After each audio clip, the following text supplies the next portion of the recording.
Huh? We're live. Okay, y'all, we live. All right. What is okay? Don't talk in the chat box. Okay, we are live. Yes, so they can see. Cool. So yeah, thank you everyone for joining us on the elections Q&A tonight. My name is Kent, and I am currently the president of UVSA Gulf Coast. I am also on the elections committee today. I am joined by Mitchell Wynn, who is our internal vice president, and Timmy Vo, who is our on our board of advisors. They are also on our elections committee. And joining us today are our lovely candidates. So how the process is going to work tonight is we're going to give 15 minutes per position. For the position of president, we're going to have 30 minutes since there's more than one candidate. We're going to start with secretary, then external vice president, and then internal vice president, and then president. We have some questions already submitted throughout the week by you guys, but feel free to add more questions in the chat box. Timmy will be screening all the questions that you submit, and we might ask it if it's we deem it appropriate or a good question. So let's get the Q&A session started. Each candidate will be allowed 2 minutes to respond, and we're gonna start with Jordan Dang, who is running for secretary. Jordan. Hello, everyone. Let's see. We gotta make sure Jordan's presented to everybody. Mitchell, he's presented, right? Hello? All right, cool. Thank you. So, Jordan, my first question for you is, if there is one thing you want to accomplish as your term as secretary, what would it be and why? So, one thing that I really want to accomplish is definitely, I think, there's a lot of things that I want to accomplish, and I said it in my interview. But if I had to narrow it down to one,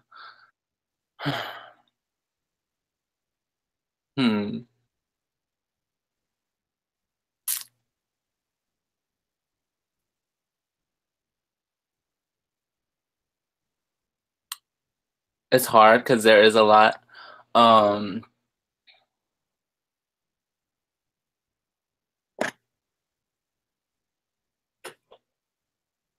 But I think, all right, I think having something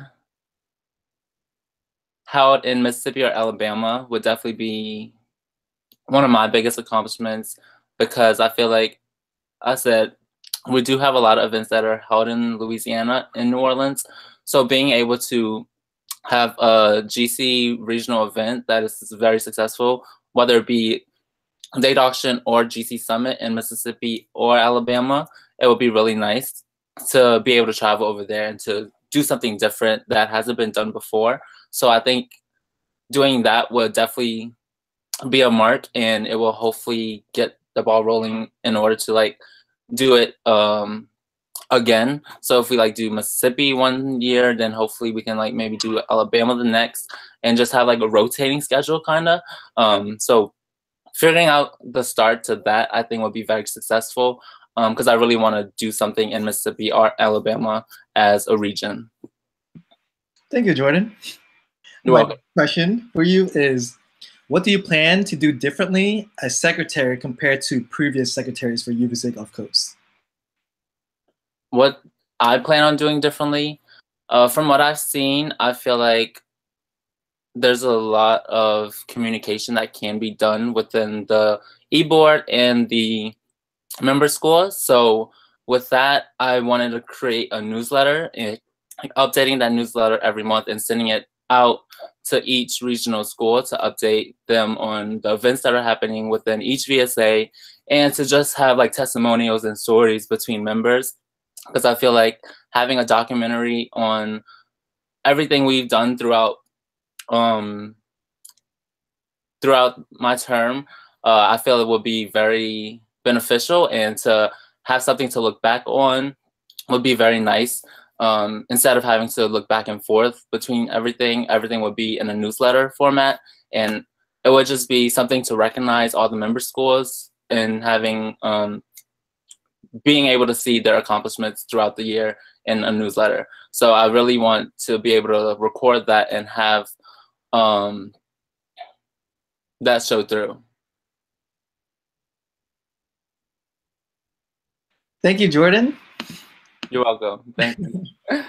Next question is, what have you learned over the past few years that you want to bring to the table to make change in the Gulf Coast region?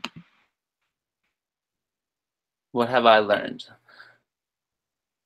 Throughout the years, I have been very involved within VSA, and I have learned a lot, whether it be networking with outer regions or whether it be professional development.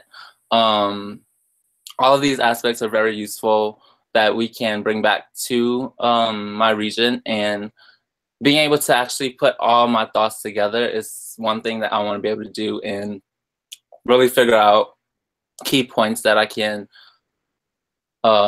pinpoint to really like organize all my thoughts and really figure out what I can do right now.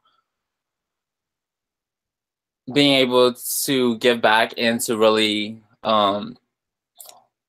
encourage the members with everything that I've learned and to really inspire them, I really want to do. So as of now, there's not like a one set thing that I've learned. I just learned a lot of things, whether it be making friends or collective philanthropy through UNASA. There's just a lot that's going through my head. So I really want to be able to like sit and think and be able to really accomplish something to really let our members know and to hopefully figure out something and make sure that everything is organized so we have like something to communicate and to put together. All right, thank you, Jordan. And my next question is, how do you plan on making the Gulf Coast VSA community more united or closer?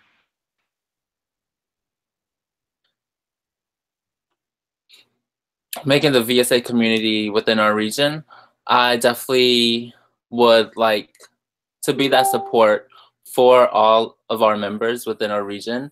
And by doing that, I feel like being able to unite them, you would have to support them in going to their events and being able to communicate with them and trying to create those bonds between all the members is definitely something very important. And with that, then you can help those schools reach out to other schools to be that support for them, and then bonds are created that way as well. So being able to be that support for them and create those bonds, whether it be at social events or volunteer events, but actually hosting events and going to those events to be that support will definitely be important in making our region and VSA community closer. But yeah. Okay, so those are all the questions I have prepared. I want to give about 30 seconds to see if anyone wants to add a comment during the live broadcast if they have any more questions submitted. Okay. We'll just wait for about 30 seconds to see if any new questions are going to be asked.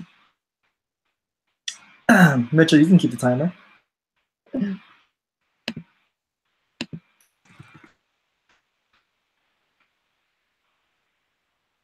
Yep. So viewers, feel free to add a comment for Jordan or any of the candidates, and we will potentially ask.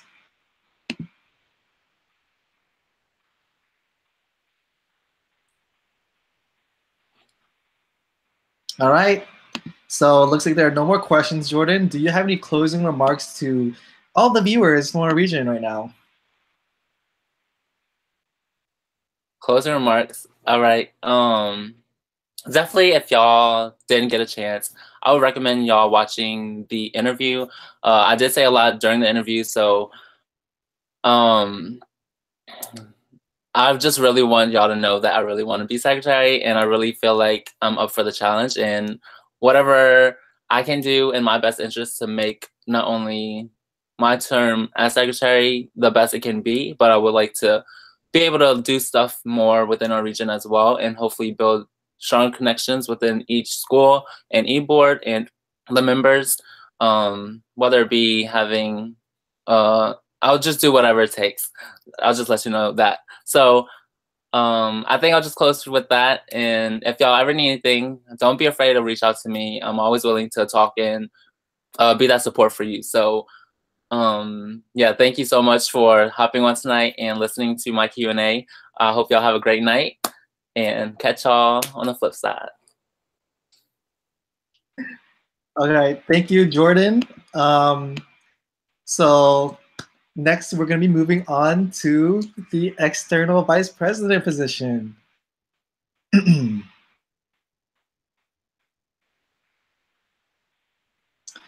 So with me today is Justin Nguyen. He's the one running for external vice president. Just to reiterate, we will have 2 minutes for Justin to respond to each question. And if you have any questions for Justin, please submit it on the comments so that we can potentially ask it to him. So thank you, Justin, for interviewing with me tonight. And let me ask the first question. If there is one thing you want to accomplish during your term as EVP, what would it be and why? So I think one of my biggest goals as EVP would be to build a relationship with the communities within our region, communities and organizations within our region, specifically like the Vietnamese and Asian American communities. I think that there's a lot that they can offer to us and we can offer to them. And it's definitely something that I know our previous EVP TT wanted to do, but wasn't able to. So I just want to carry on that like legacy and that intention with my term. All right, thank you, Justin. My next question is, what makes you an exceptional leader in the Gulf Coast? I wouldn't say I'm an exceptional leader. I know that I'm an active leader. I have my role as family director, and I also am involved with UNAFSA. But I feel like just the passion that I have for this organization and the goals and my vision for what I want to achieve and improve with this organization is what makes me stand out from the rest. All right, thank you, Justin.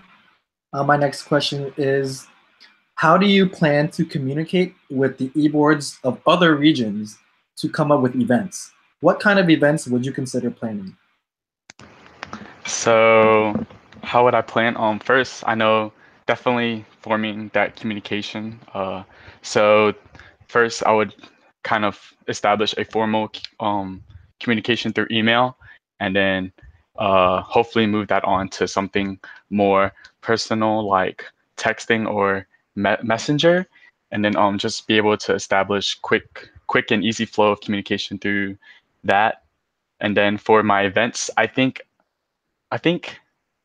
anything could be up in the air, but if I were to have to do one, I think having a regional like sports competition would be really cool because for example, I know Southeast has their Olympics, so if we were to do a collaboration with like the Gulf Coast and the Southeast and like have the sports teams play against each other like that, just as long as there is some form of networking involved between the two regions, is something that I would really hope to achieve. Okay, thank you, Justin. My next question is, the EVP has a very close relationship with the presidents in terms of giving them advice. How will you be able to give adequate advice to the presidents if you yourself have not been a president of the VSA?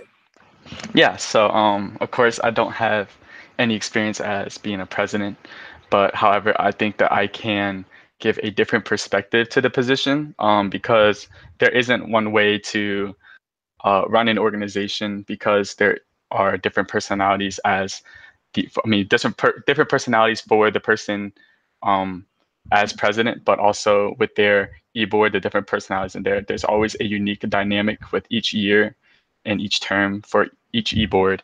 And I just hope that I can be able to give advice, and if not, I'd be willing to seek out and find that advice for them, and also learn for myself so that I can pass on that information just to the future generations.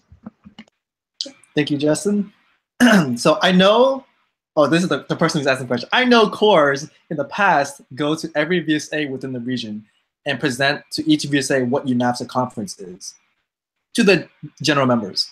How will you be able to accomplish this as EVP and core? I mean, I think just being able to be present at their events and meetings is the first step.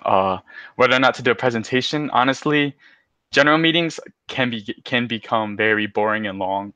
So I'd find other methods of spreading the word and like just showing how UNAFSA can be such a positive impact, whether it's through webinars or YouTube videos, like something like that. But I honestly don't think that presentations are the way to go.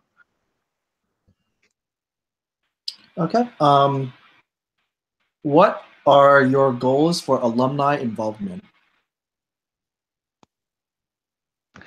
So with alumni, I know that there's a lot of, excuse me, let me get some water.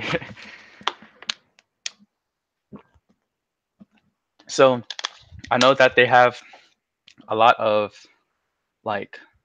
of their history that they can share. Like for example, like how VSA was in the past, and also what they've experienced themselves through VSA. And also there's also a lot of skills that they can provide. So with having alumni being like involved, I think being able to kind of establish a relationship between the members of Gulf Coast and the alumni would be a good start. Like definitely, hopefully they can, if they're not too busy, they could give back. Just provide a lot of opportunities for that. Because, yeah, I think that I'm gonna stop there. All right, my next question is, there is a UNAFSA grant happening at the moment. What projects do you see UVC Gulf Coast applying to the grant for? So if I were to be like on eBoard, I would definitely try to seek out any new events that we would like to do that we could use the grant for. If not, definitely use it to improve the current events that we have, and just like bring it to the next level wherever it needs improvement. Did you want me to elaborate at all on that, or? This is a viewer question. I mean, so you can elaborate during the rest of your time. Okay. So let's see. For example, I know that culture night is always held at St. Joseph's Church in Woodlawn. I think that if we could just move it to another venue, and if that requires more funds, definitely use the grant money for that.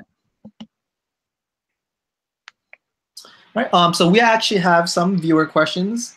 All right. So one Thanks is, for asking. What are some of your innovative ideas you would like to bring to the region? Ooh, innovative ideas. Okay, that's a good one.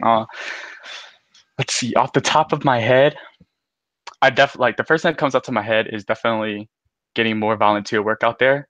So since like my main focus is really building that connection with the community, I would love to reach out to the communities and like I said this in my interview, but like create an event similar to what LSU does. There's a Go Big event where they reach out to the businesses and people within the community in the Baton Rouge area, and they see if like they need any help with all that. So I would love to do something similar to that, where we could reach out to local Asian businesses or communities and see where we can give help, and have the members of Gulf Coast sign up and just split up and do their thing. Right. Our next viewer question is, what does UVC Gulf Coast mean to you, and what is UVC Gulf Coast's role? So UVSA Gulf Coast, what does it mean to me? So this is like my home region, you know, like just a region that I identify with and like I strongly carry like across my chest, I guess you could say. Um, so my role, I mean, well, what is UVSA Gulf Coast role? So if we're talking about within our own region and the affiliate VSAs, I know that it is like a source of aid. I don't know, that's not really the best word I could say, but you know, Gulf Coast can offer a lot of guidance, advice, even monetary help. If for like, I know that we do grants. Let me double. Can y'all what's it called? Fact check that for me. Fact check what? That y'all do grants for the our affiliate VSAs. We do not. UNAFSA provides a grant, but we Okay. currently do not have grants. Excuse me. We currently do not have grants for our region. Oh well, I think that'd be cool to do. But definitely, yeah. Also being able to establish relationships between the schools within the region. I know that that's something uh, that we can definitely push forward. But yeah, I'll just end it there for that question. But Okay. Another question is from, oh, my bad. So the last question was from Calvin Pham. The next question is from Tal Tran. What is your personal mission statement and how will that help you contribute and uphold the mission of UVSA Gulf Coast? hi Tao, great question. Honestly, I never really thought of having my own mission statement. If it's the same thing as like my vision, I definitely think that I would love to um, establish relationships. Like I always say, establish the relationships within the local communities and the businesses in our region, so that we can just find ways to improve the community and UVSA Gulf Coast. Definitely create a stronger unity within our region because we're very strong within Louisiana. I would love for that strength to be spread out to Mississippi and Alabama.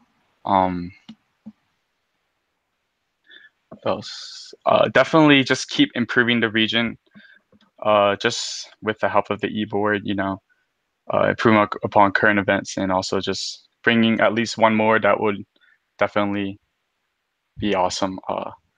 Of course, improving upon Summit. And yeah, I mean, and also definitely, I would love to have sponsorship be a stronger leadership skill that our members can have. So I don't know if that really answers your question, but and how it relates to the mission of UVSA Gulf Coast. Honestly, I know it looks bad on my part, but I'm not familiar with what UVSA Gulf Coast exactly wants to do with their mission, but I definitely will hold it true to myself when, or if I get this, if I am elected into this position, I will definitely work hard to move forward with their mission statement. And our last question is from Victoria Tran. What challenge did you achieve during your time working in VSA or UNAFSA? So my cliche answer was that I was definitely a more quiet person, and through like VSA and UNAFSA, I definitely grew out of my shell.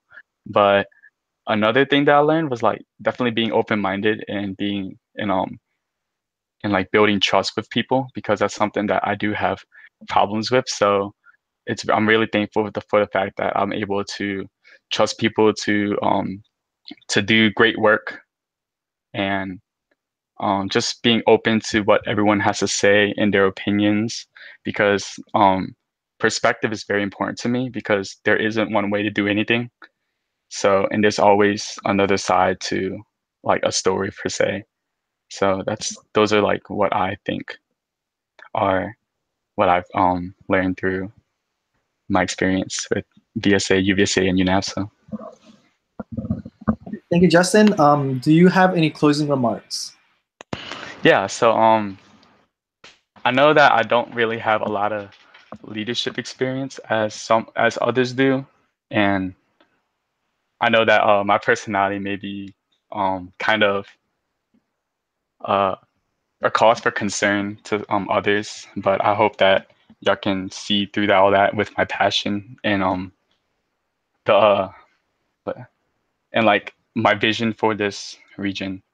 And I hope that I know my answers may not have been sufficient for y'all, but if y'all do have any other questions, of course, just come talk to me, and maybe I could help you understand that I would be a good candidate for external vice president. So yeah, thank you. All right, thank you, Justin. Sorry, guys, we were hitting the 15-minute mark, so I couldn't accept any more questions. Thank you, Justin, for spending time with us and answering these questions. We will now move on to our next position. Internal Vice President is Joseph Baggert. Hello, everyone. Oh, hi. Hi, Joe. So we are interviewing Joe for the position of Internal Vice President. My first question for you, Joe, is if there is one thing you want to accomplish in your term as IVP, what would it be and why? Okay, so if there's one thing I want to accomplish, it's definitely increase increasing the presence of Gulf Coast in Mississippi and Alabama.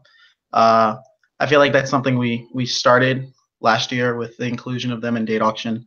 I think it's going to take time to grow that community, but I think it's something that we can do over the course of the next 2 years. It may not be exactly as strong as we want it by the end of the 2-year term, but I think it's something that we can definitely grow upon.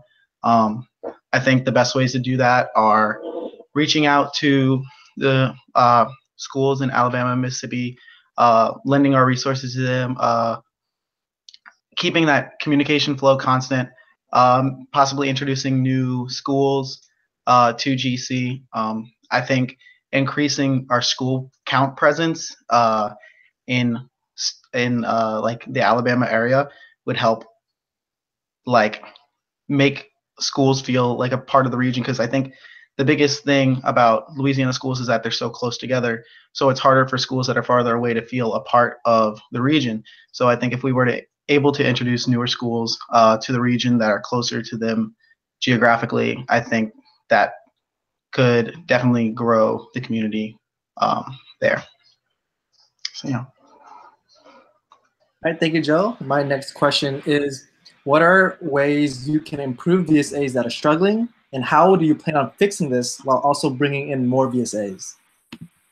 Okay, so again, one way to improve struggling VSAs is to personally reach out to them, ask them what's going on, see what the cause for concerns are, and how myself and the e-board could possibly lend out our resources to them.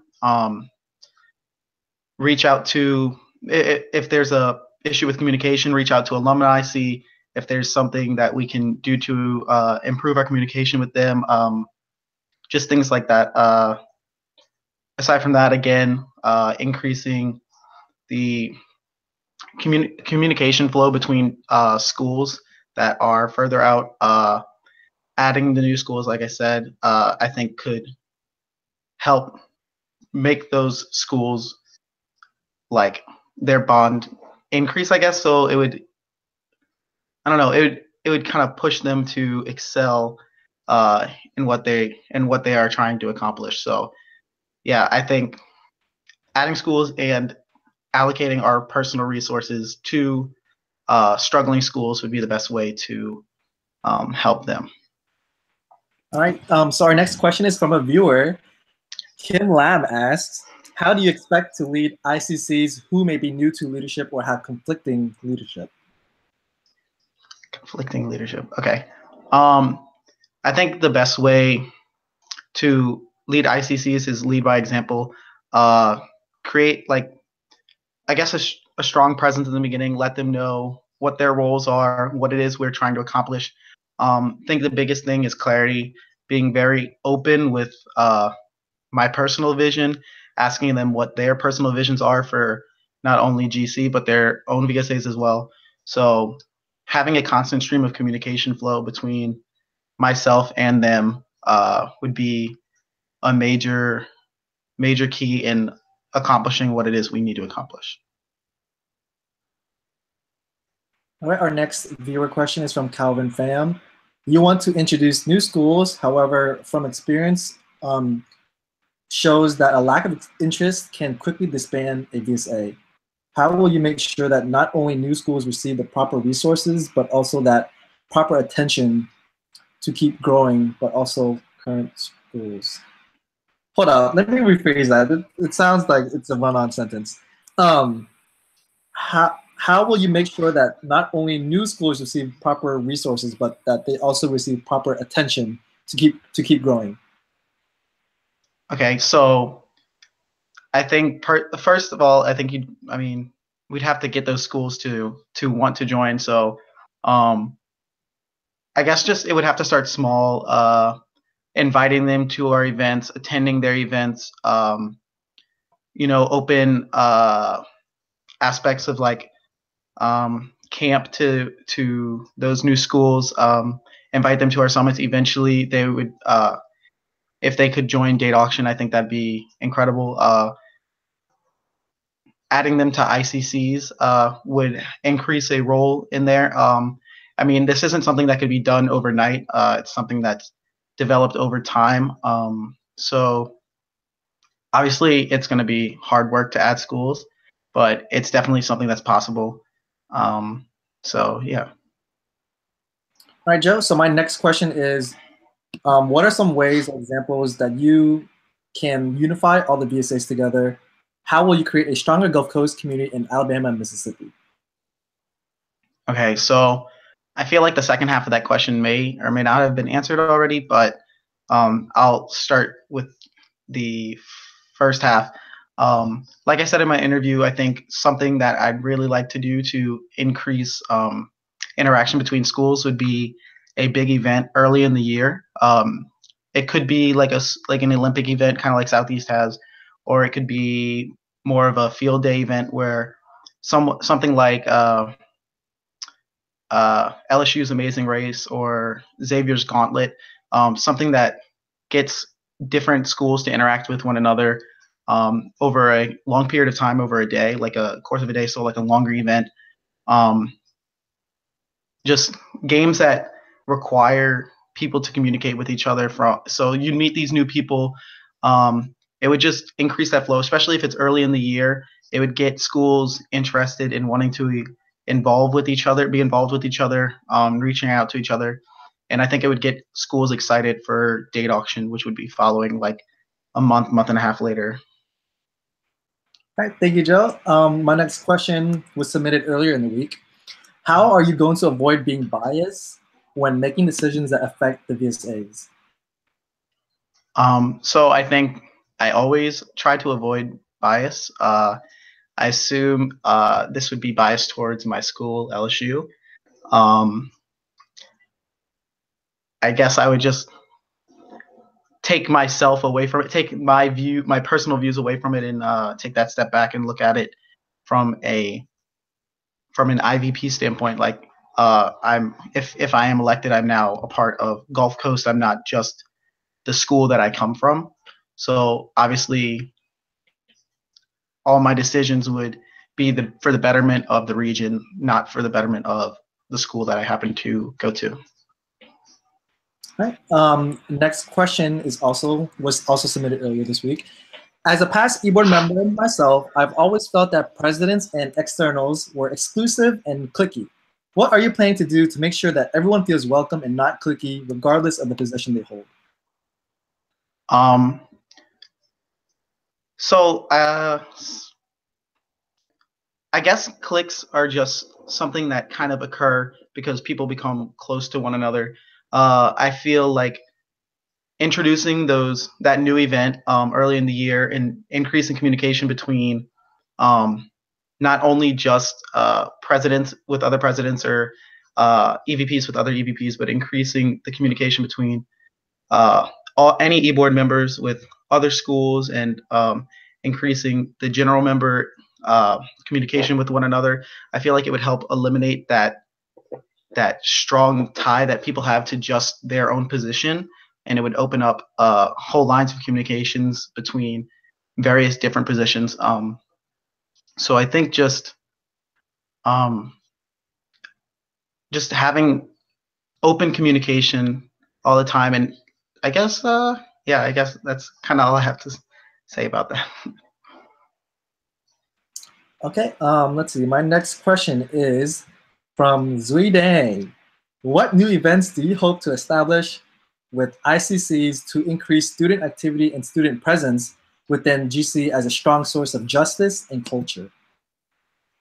Strong source of justice and culture.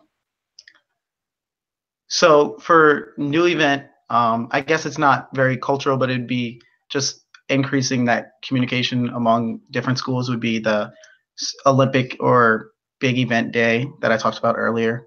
As for culture, I think maybe increasing the cultural aspect of Culture Night itself. Sometimes it seems like it's more of a social event and less of a cultural event. So maybe finding ways to improve upon the culture aspect of Culture Night. So aside from that, I don't have that many new ideas. Thank you, Joe. Next question is from Kim Lam. New Orleans housing has become a concern for this year's events. How would you approach this problem in the upcoming year?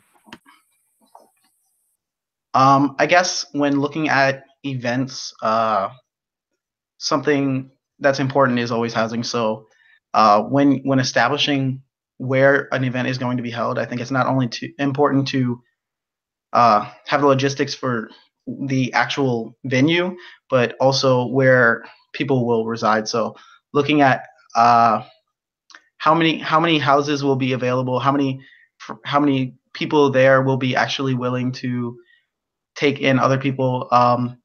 If I don't know. I guess it's just kind of an issue that we have to deal with because people travel across states, and I mean, if we continue to grow and people continue to attend these events, it's going to be hard to house these individuals. But I guess it's just that's another thing about opening that communication between schools.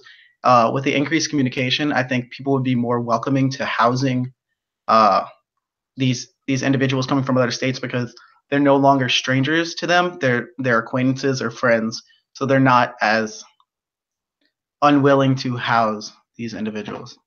So I guess that's one way. And not every event has to be in New Orleans. We can definitely look into opening up where our events are held. All right, Joe. So we have one more question. I know it seems like a lot of questions. So one more question is from Victoria Tran. What philanthropic fundraising events or ideas do you have in mind for the region besides date auction? So I think any event that we hold, so even Culture Night, I would presume that profits from Culture Night. I know the school's profits usually go towards CPP. I think that Sports Day, if any profit is made by UVSA Gulf Coast, that profit would again go towards CPP or it would go towards funding projects that would work towards raising money for CPP. Just looking for more opportunities to have even smaller events, because not every event that we host has to be this whirlwind big event like date auction or Culture Night where it's all this work and it's one night. We can maybe have smaller events where we work to fundraise a little just to raise that money for CPP. So, yeah. Okay, thank you, Joe. Do you have any closing remarks for our viewers tonight? Just thank you for granting me this opportunity. If you have any questions, again, feel free to reach out to me. I will be making the Facebook page pretty soon. So yeah, just feel free to reach out to me or reach out to those that have experience working with me and see what they think So yeah, thank you. All right. Thank you, Joe. We're going to move on to our final position of the night, president. So let's see. For president, we actually have two candidates running, Kwa Vu as well as Chris Din. Thank you guys both for joining us tonight. So how this is going to work is we are allotting 30 minutes for this position. And we're going to go, whenever we ask a question, one candidate will go first, second one will go after, and then the second question, the second person goes first, and then the first person goes after that. So it'll be rotating, okay? We're going to start with Kwa first because he submitted the application first, and then we'll go to Christy, and then second question, Christy, and then Kwa. So let's see. My first question is, Kwa, how would you describe your work ethic? Hi guys, my name is Kwa. Thank you for that question, Kent. My work ethic, I think, is a very positive, outgoing vibe. I'm always the motivator. You know, if someone's you know, a little bit like lost in their work, I just hate seeing people being like left behind or being outliers. Like, don't pretend you don't have the answers. You know, like we're all in this together. So we're all a team. And anytime I'm doing any projects or working with several individuals, I make it sure that we're family first and we're always supportive. Thank you, Kwa. Chris, same to you. How would you describe your work ethic? I think if you ask anybody who's ever worked with me, I'm a fairly, I guess, organized person. So a lot of everything that I do is very like pinned to the point. I have everything written down. It's very transparent. I'm very punctual, very quick to communicate. So usually if it's like anything on Slack or on Basecamp, most of the time I'm usually on it to go and get it done. I try to work really, really hard, and I spend a lot of my time doing basically just VSA stuff. I guess in terms of work ethic with others, that has changed a lot throughout the past years. So originally I used to be very, very like stubborn, kind of hard-headed, but it's definitely, but like being in VSA and like moving through like a historian and then EVP and then now core has given me the opportunity to like work with individuals a lot better. I'm not nearly as, I guess, prone to burnout as I think most people, because I actually do thrive on like having a full workload, which is why like if you look at like I guess the positions and the things that I've done like over the past like 4 years, increasingly like it gets more like added more and more. And like for me, it's just like something that I think works well just with my personality. I don't like being bored or sitting down, so I spend as much time like figuring things out and thinking about problems as possible. Oh yeah, working with others. Sorry, I get sidetracked. Working with others, I'm actually very open-minded to listening to other people and listening to their ideas because I like seeing like all the different ways that you can go through everything. So I guess in terms of like that. All right, thank you, Chris. So next question, I'm going to ask you first, Chris. Can you provide a brief outline of your plan to improve professional, cultural, and social aspects of our region? And which element would you think would be your top priority and why? Oh man, okay, so professional, social, and cultural, correct? Correct. All right, so socially, I think we've got that one down, or like we've got it to like the point where I don't need to worry about that one as much. So that one definitely probably wouldn't be my focus at nearly as much. Let's see, culturally, and the other one was, I'm sorry, I forgot the third one. Professional, cultural. Professionally. Okay. So professionally, I know that it's something that we're working on with like Summit. So I think that we're slowly getting the focus on there. But I think that the one that we're weakest on right now would be the cultural aspect. And that's like such a big part of our mission statement as the UVSA Gulf Coast. So for me, that would probably be my primary focus because I feel like a lot of the other aspects, whether it be social or professional, would be helped out if we did focus on the cultural aspect. Because like I said, like in my interview and like on my event page, like when it comes down to being cultural, like a lot of it does, I feel, has to do with going back to like the community, right? So being able to go and establish that connection with like our alumni, older leaders in the Vietnamese community, people whose venues that we use for like culture night, stuff like that. Being able to get back to them, restoring that focus, I think is definitely probably my biggest concern.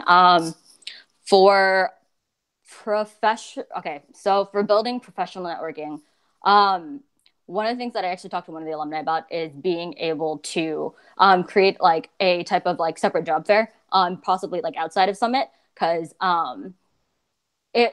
right now Summit is situated inside the summer, and it may stay like that depending on how like future programming goes. So if we could somehow have like some type of job fair or like some type of professional assistance sometime in like the winter break, like before the spring semester starts and grants and internships start occurring, then I think that would be where I would focus the professional aspect. Socially, I mean, one of the things I had talked about was a mini Camp Delta, but for like regular attendees, regular members, so that they can go and intermingle, so that they can form bonds within the region. Okay. Oh, just in time. All right. Thank you, Chris. So Kwa, same question to you. Can you provide a brief outline of your plan to improve professional, cultural, and social aspects of our region? Which element would you think would be your top priority and why? I agree wholeheartedly with Chris, being that the social aspect is definitely covered. We have many avenues towards that, you know, Camp Delta, Summit, date auction, just there's any means for our community, our VSA community, to interact and talk to each other. I think that's already settled. What we can do with that is we can just maintain the succession in those events. When now we're moving on to professionalism and culture, I think we have to think about our immediate resources. Our past e-board for UVSA Gulf Coast have already landed the first stepping stone in providing us an event, which is Summit. They're starting to hold workshops that provide career professionals and alumni panels. I think we should. I think that's the easiest way. As far as first priority goes, we can just build off of that stepping stone that the previous e-board built off of us. So what I would plan to do is extend the reach of professionals. Every year that passes, someone's graduating, someone's landing a job. We need to make sure that we maintain connection and have availability in our programs to consistently maintain a relationship with those, you can say, past VSA members, now alumni. As for culture, that has always been the main concern. That's something that I buried deep inside with me since I was a little kid. Vietnamese, I think it should be the language that we should learn within our classrooms. And so we definitely, I think for culture, it's hard to do more fan dances. It's hard to get, like, I don't know, incorporate food in our events, but I think the easiest way, the most immediate way is to incorporate part of our language. Not 100%, because I'm not that fluent, but at least at the end of the day, we have made a little effort in trying to do so. Okay, thank you, Kwa. So my next question to you is, how will you take ideas and opinions from general members and view them as equal to your e-board's views and opinions? Definitely. One thing that I appreciate about the Gulf Coast is that there are very, very many active members with a lot of opinions and a lot of passion, if you will. And I think that is one of our greatest strengths. In my interview, I did state that I would love to be the people's president. I want to be able to hear everyone. Don't want to be that inclusive president. I want to hear everyone. So apparently, everyone. I don't want our e-board to be so hard to reach or so hard to talk to or impossible to approach. I want to create a platform, some kind of Google Doc, something 24-hour, something like that. But something that we're always reading, to where members can just anyone, e-board members, general members, even someone that's just like a side member, can just submit a formal document. If the one statement is not enough. If you can send your ideas and build upon it, I think that is something to definitely look at, because that person or that team that put together that idea, that thought process, took time to do that. We will take time to look at it and then approach them with that plan and see if it's executable. All right, thank you, Kwa. Christy, how will you take ideas and opinions from general members and view them as equal to your e-board's views and opinions? I mean, I think we all started somewhere. We all started as a general member or as the general body. So being able, still being inside of that general community. So I just graduated, right? So I'm still not that far off to being able to understand that these people still have opinions that we do need to take into account. So one of the things I mentioned in my interview is that I wanted my e-board to at the very beginning to go and I guess take one VSA or two and make sure that they have direct connection to each of the members on those e-boards. But then at the same time, I think it's also very important for us to go to these events, to these general meetings, and be able to actually bond with these individuals ourselves. Because just because you have an open platform or something like that, if they don't feel comfortable approaching, or they don't have that type of relationship with you, they're less likely to want to go and express these types of opinions, because they feel like even if they do, it's not very important. And then at the same time, it's also hard for general members to, I guess, kind of want to give input if they don't fully understand what UVSA Gulf Coast is, or what is happening. So being able to actually go one-on-one, be able to talk to them one-on-one would be, I think, one of the most beneficial things to do. And obviously, the more people that you talk to, the more opinions you'll get. And the more you can figure out what type of path you're going to go and how you're going to go and directly make these changes. I do think what Kwa said was a good point. Being able to create some type of resource form for the general members, or just regular, or just people in general, to go and kind of give input or suggestions would be really, really cool, especially after big events like Date Auction or Culture Night or Summit, for example. All right, thank you, Chris. So my next question for you is, how are you able to help members in the organization post-college? There's a lot of resources and events focusing on current college students on building up their VSA or leadership skills, but what resources and improvements will you implement for those graduating after college?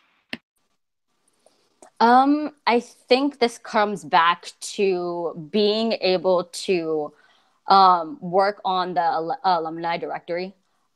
Being able to keep track of everybody who's graduating from each of the universities, knowing what they're going to go graduate in, what path they're planning on taking, getting connected with the older alumni who are done with and established in their own professional careers, and kind of being able to create some type of platform or some type of networking system for these people to go and talk to each other, ask for advice, things like that. I also think it's important to, I guess, bring it back to the overall Vietnamese community as well. The more you reach out to them, the more resources that you have, the more, the wider your network of professionals becomes. So I guess in that aspect, the biggest thing that we can do is help them with networking. Because UVSA Gulf Coast is also connected with UNASA as well, we also have resources outside of our own region, and a lot of different, I guess, professionals all on that platform as well. So if they were kind of out of the loop, or hadn't really gotten into I guess that realm of VSA, It'd also be good if we had like open communication for them to let us know like, hey, this is something that I'm trying to do. This is like the type of job that I'm trying to get into, and we could connect them with those resources outside as well. All right, thank you. Kwa, same question to you. How are you able to help members in the organization post-college? There's a lot of resources and events focusing on current college students on building up their VSA or leadership skills. What resources and improvements will you implement for those graduating after college? Thank you for the question, Kit. For those graduating college, this is a new wave. VSA has never lasted beyond like graduation. Once that hits, people are just usually stuck into their own personal goals, which no doubt is no problem, as you should be. However, for those that would like to come back or like to give back, I think it is most important for one of my innovative ideas is to create an alumni registry. Once you have graduated, if you feel the need that you would like to apply for our alumni program, like, get updates, get invites to everything, you're now a piece of, still a part of our Gulf Coast community. That being said, that's laying down the foundation so when they graduate their graduate school, we can still maintain that professional relationship so that they can give back even more. However, at this point in time, there's not a lot of we can do at the moment as far as graduates. We have very few people have graduated in certain areas. We have some pharmacy, we have some medical field, if you say, business and accounting. What we can do is, if they would like to reach out to us as far as UVSA Gulf Coast, like you mentioned, Kent, we have those resources. If somebody needs an internship in accounting or some clinical office, we do have those immediate resources. I think the only thing that we have to do now is to just make it available. Reach out to those professionals and ask if interning is okay. Just build that relationship. But yeah, I think what's most important is that we establish that alumni registry so that we continue growing with them, and so we can just keep each other updated. Thank you, Kwa. So my next question for you is, how would you handle conflict amongst two e-board members or between the UVSA Gulf Coast e-board and the VSA e-boards of the universities? At the very beginning of this, I did say that we're family first. All of this is volunteer work. We cannot forget that we're doing this out of passion. No one's paying us to do this. We have to always refresh our minds and take a step back into just take a step back and just get another look at what you're doing. As far, I think it would depend on the levels. If a general college VSA has definitely conflicts, is it right for us to step in? As far as a UVSA e-board is concerned, probably not immediately. We would probably definitely get the details in, ask some questions with the immediate persons involved, and we just sell it from there. Usually it's has to do with like high stress, or just not being able to communicate well. So those are all just very easily handled. We can just, it's all talking and understanding. That's that. If my e-board, which I would never let happen because these are wonderful individuals. Everyone's here for one common reason. That's what I love most about VSA is that we're all like-minded individuals striving for one goal. We can never forget that. And so in that common ground, we just have common camaraderie. So I love y'all, same. Thank you, Kwa. So Chris, same question. How would you handle conflict amongst two e-board members or between UVSA Gulf Coast e-board and the VSA e-boards of the universities? So is it if UVSA Gulf Coast has conflict with one of the other VSAs or the VSAs themselves have conflict? I feel it's important. It's so the first part is between two e-board members from UVSA Gulf Coast or between UVSA Gulf Coast and VSAs. All right. So internally, when it comes down to, I guess, the e-board members, I do agree with what Kwa said. Like, we are a team. This is all voluntary. Everything that we're doing is for the benefit of, or what we're trying to do is for the benefit of everybody within the region. So I think one of the most important things to do is to be able to take time to kind of like step back, give it some time to breathe. I think another good thing to do is have other people kind of, I guess one of the other e-board members kind of interject to hear both sides of the stories and try to see if they can come up with another medium, see if there's some type of miscommunication going on. And then in the end, it would just really have to be being open-minded to what the other person is really saying, actively listening, as opposed to just kind of like listening to respond, right? Because a lot of us do get in that bad habit. And then if we can't come to some type of resolve, then drop it, come back to it later. For UVSA Gulf Coast going into conflict with another VSA, at that point, I do think it is in the best interest of UVSA Gulf Coast to try their best to remedy the situation, more on terms of that VSA. Because again, we are catering to their demographic in the end. So we do need their assistance, and we are a partner organization. So in the end, any type of anything that we want to pass, anything that we want to do does have to go through them.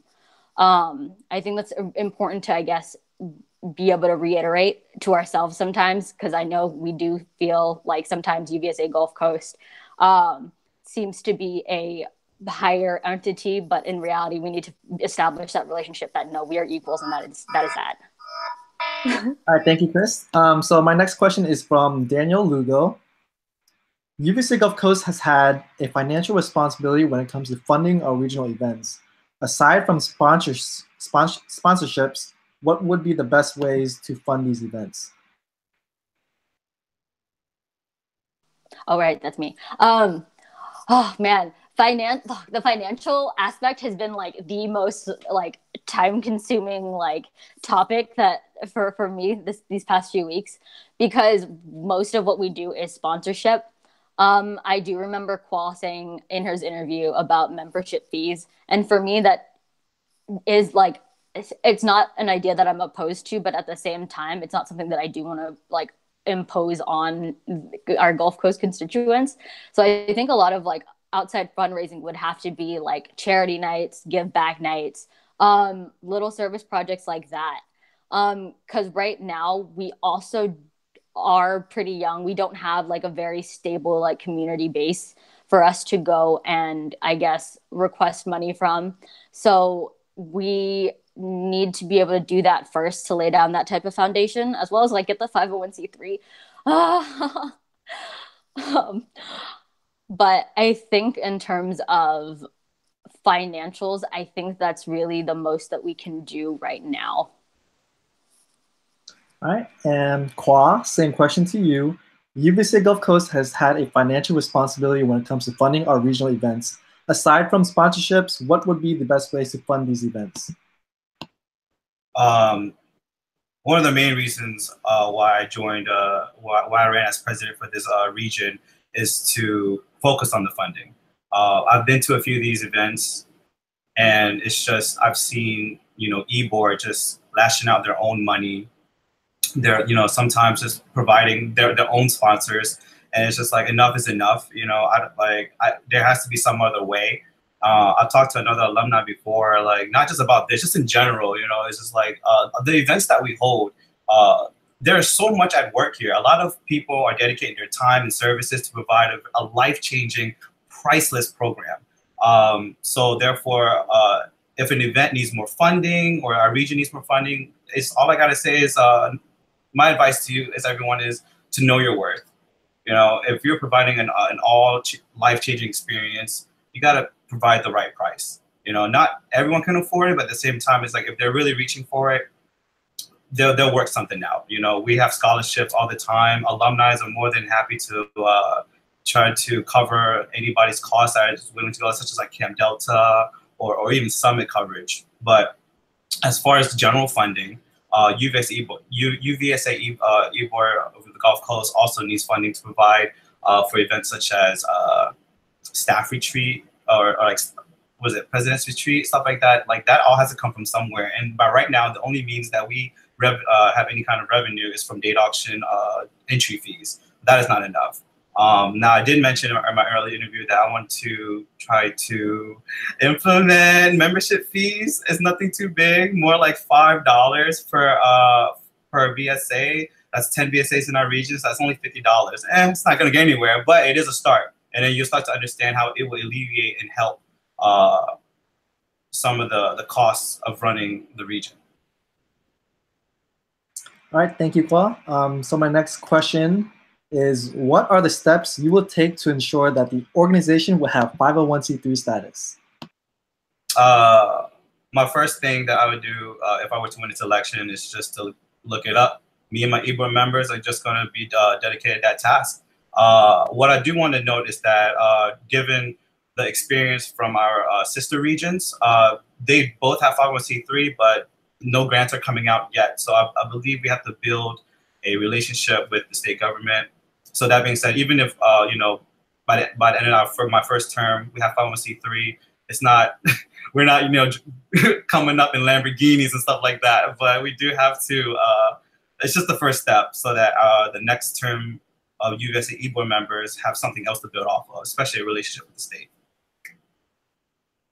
All right, and thank you, Kwa. Chris, same question to you. Oh, also, by the way, this question is from Tao Tran. My bad, Tao Tran.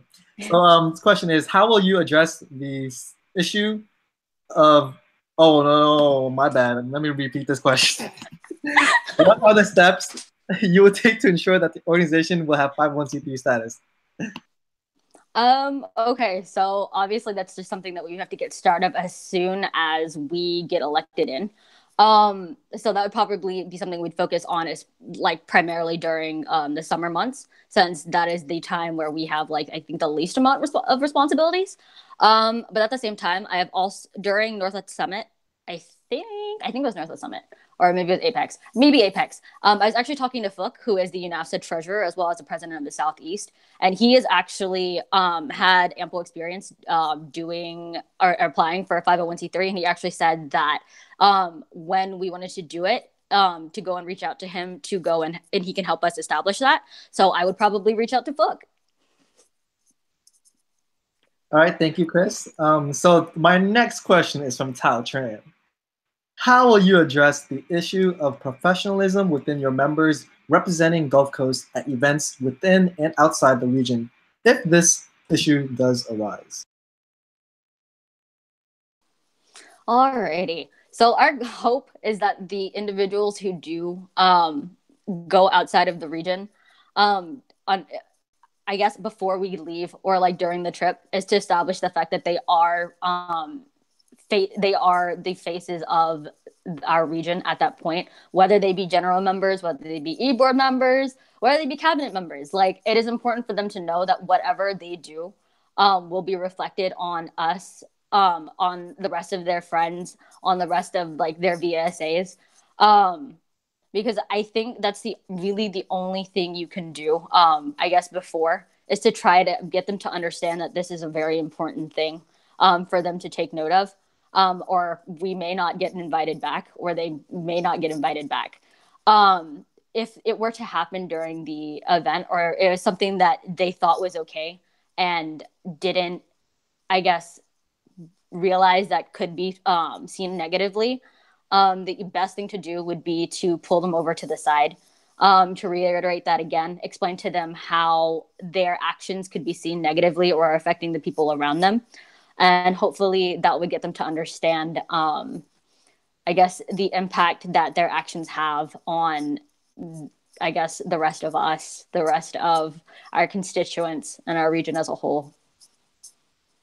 Thank you, Chris. Kwa, same question from Tao Tran. How will you address the issue of professionalism within your members representing Gulf Coast at events within and outside the region, if this issue does arise?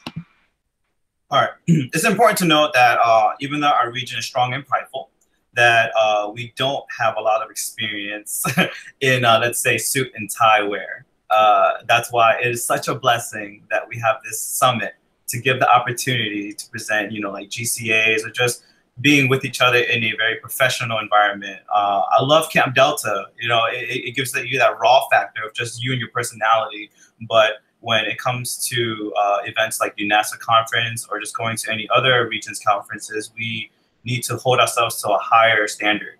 And so therefore, Summit provides that opportunity. Once you're in a suit and tie, you're not going to be doing what you were doing like in the dirt. So I think with the suit and tie and then the dresses and the formal wear comes with respect automatically. You know, you can't act foolish while you're looking as good as you do. So that's that. But to piggyback right off of what Kristen said, yes, no matter what the event is, someone always, it's not an end all be all. You know, if an individual or a group of individuals were to lash out, someone it reports it to, let's say, UVSA Gulf Coast E-Board, and we'll handle the matter. You know, we're a people person, so we just talk it over. It's like, hey guys, you know, let's not do that. So it's fine. But definitely, I think Summit provides the best opportunity to teach professionalism in and out of our region. Thank you, Kwa. So, all right, we have 2 more questions for both of you guys. My first question is from Carl Lee. How do you plan to promote transparency throughout the e-board and the region? I think transparency works both ways. There's just so much that, let's say, me and my e-board can do, and then we always have to like, hey, did you guys get what we said? Did you hear what we did? I think it's a two-way street. We're an open book. If you want to know what's going on, we won't hide anything from you. You know, but at the same time, we will meet you halfway into providing, like, let's say, for instance, 501c3 status. I would like to update the region as per the steps that we are taking, or like when's the next thing that's going to turn around. You know, I want to create maybe like a page or something. Just I don't want to overcrowd some of our social media avenues. Just stuff like that. You know, anything that has concern with the region, such as 501c3. That's something to celebrate. You know, we should all celebrate as a region that we got that status. So that's a prime example right there. I do want to keep the region updated as to how or what difficulties might come along the way with some of the plans that we might execute. Yeah. Thank you, Kwa. Chris, same question to you. From Carl Lee, how do you plan to promote transparency throughout the e-board and region? Okay. So I think the easiest way would be to make sure we have transparency across the board with all of the e-board members. So like I said, one of the ideas I had was to have one e-board member like be in primary contact with all the members in that VSA. So whether that be through like texting, Facebook Messenger, as non-professional as that is, having them be able to establish like that relationship, I think helps with transparency, as well as like being able to possibly get everybody, again, I guess, kind of established in like a Slack. So one of the things that we have for Summit is like an all staff Slack, right? So if anything happens that pertains to the entirety of Summit planning, we post it in there. So if that is something that we can do with all of the e-board members, so we can like post reminders about different deadlines coming up, things that are happening, things that we're voting on, or thinking of changing, we can facilitate those discussions in there. And if like they feel like the big overall one is too much, we could always just do individual Slacks with just the e-boards and the e-board members of like each VSA and then us in them. So we'd have like 10 different Slacks, which would probably be like not as great because then you'd just be posting everything all the time. But it is a way to maintain transparency. And like Kwa said, it is a two-way street. So if there's anything that they ever felt what I guess needed to be discussed or talked about, they could also request it from us or say it inside of the Slack. All right, thank you, Chris. So our final question for the night is from Jenny Ledang. You guys stated that we have a lot of social aspects covered, but I do not think that those events really help the relationship with new general members of VSAs coming together. How will you help that problem? All right. So this is actually something that I've really been thinking about because it's been of interest. I've talked to people about it. these past few days, weeks. But one of the things that we were hoping that Summit would do would be able to promote the intermingling of like general members, but obviously because it is its first year, and there is like a pretty comparatively it's not that hefty, but like to regular general members, it may seem kind of hefty registration fee. Hopefully as like the years progress, that'll be an easier resource for people to kind of connect.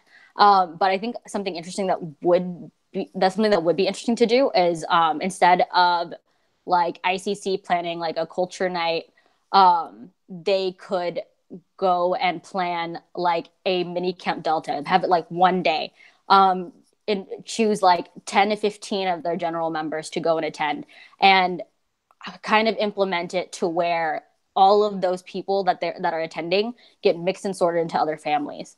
That's one of the things that I loved about Camp Delta, is the fact that this kind of pushed people to go and get to know other people. And it was a really, really fun time. So if you could kind of provide that experience to general members who haven't had the opportunity to attend Camp Delta or be able to step up into those positions, like I think that would be interesting. Like it could be an X day, like Jenny has said in the chat. It could be just like I said, a mini Camp Delta. It would just really depend on what we felt would be the easiest and I guess the cheapest to plan. All right, thank you, Chris.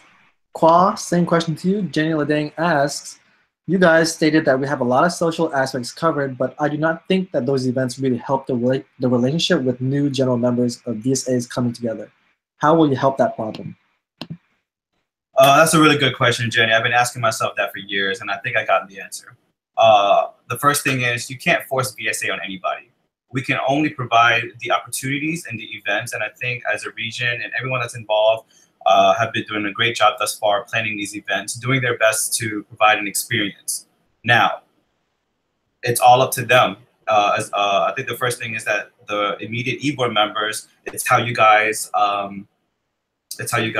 advertise and market these events, such as Camp Delta, Summit, GCAs, what have you. Even outer region stuff. You know, I know UVSA Gulf Coast will be pumping out these infos about these events as they come up. But I think it's the immediate responsibility as e-board members to maybe reach out to their general members, because not every VSA has a big huge pool of general members.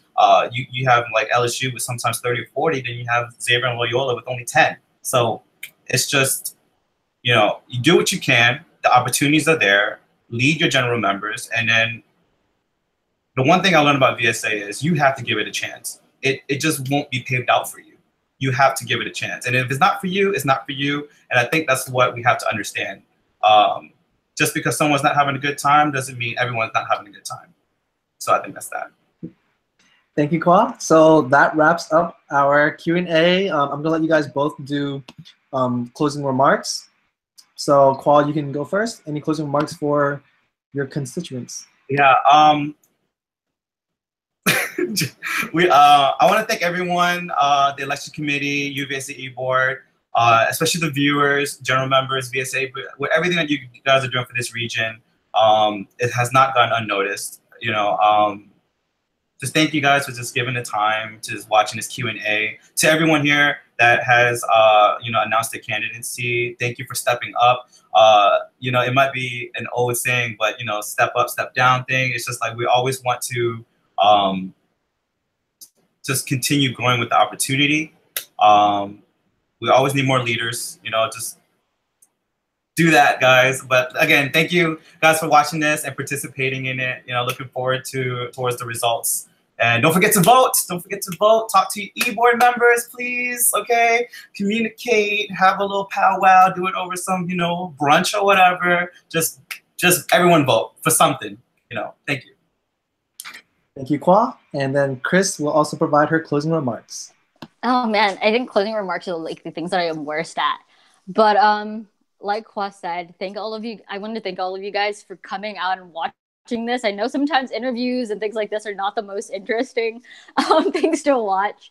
So like the fact that so many of you have kind of popped up and like offered all these questions like have actually like been really, really helpful, because you've gotten me to think about the direction I want to go, the things that we can do. And like the fact that you guys are kind of raising your voices out and letting us know like, hey, this is kind of concerns that we have, leads me to think that I think we have a lot of great leaders and a lot of people that are looking out for everybody.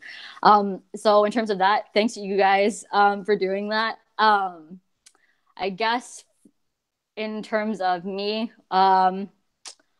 I really hope I was able to communicate what I wanted to do with you guys. If y'all guys have any questions in terms of what y'all guys like, if anything I said was kind of confusing, or you wanted like a little bit more elaboration, or if like there's something that you felt Gulf Coast needed to do, like whether I'm on e-board or not, like that's still something that I'd like to know, so that I can communicate with the people who are working in like those positions to kind of make that kind of change.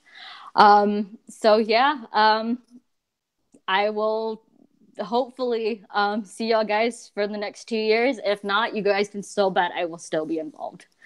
Love you guys. Thanks for staying. I don't know how to end this.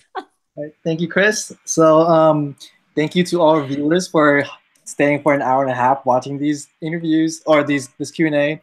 And I would like everyone to, give a round of applause to all of our candidates tonight. Voting for eWar is hard, but thank you guys for having the passion to apply and help lead our region. So yeah, you guys have, I forgot what the exact date is, but you guys have some time to vote, continue campaigning, and yeah, we will announce the winners soon, by the end of the month.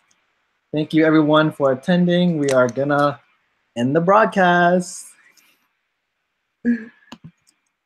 Mitchell, can you end this? I don't know how to do it.